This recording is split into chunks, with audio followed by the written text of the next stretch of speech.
So yo, good day mga boss. Ayan. Ngayong hapon na to, as of 4:50, di tayo muna kasi mag-surprise tayo ngayon. Check ko muna kung yung laman ba ng ano ko ba, ng bag ko. Bilang ko siya ng ano, pang surprise.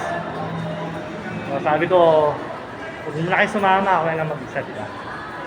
Surprisein natin. Dapat kahapon to, kaso feeling ko kasi medyo parang not feeling well ba siya.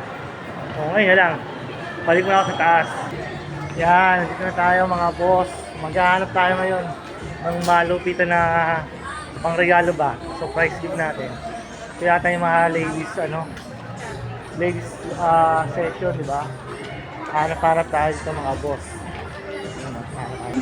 Yun, sa sobrang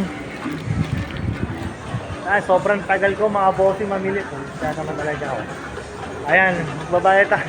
Wala, tumingin ako ng damit. Natagal na ako ngayon sa damit eh. Sa damit talaga, kaya ito, bagsak tayo sa bag na lang. Saka dito sa cashier daw, ayun na yung cashier.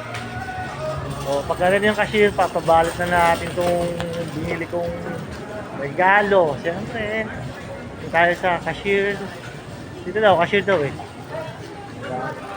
So, solid naman siguro itong binili ko. Matutuwa na siguro yun, di ba? Ayan, pipila tayo doon. Yan tayo pipila. Siguro matutuwa na yun. Siyempre, appreciate natin yung lahat ng bagay, di ba? Siyempre, birthday, bigyan natin ng magandang regalo, mga boss, di ba? Simple, pero maabot kaya ng pang regalo pa. Ay, nakabili na ako, mga bossing. Ayan.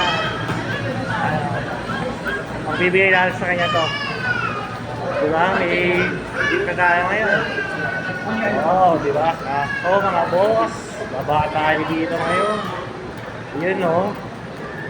Di ba?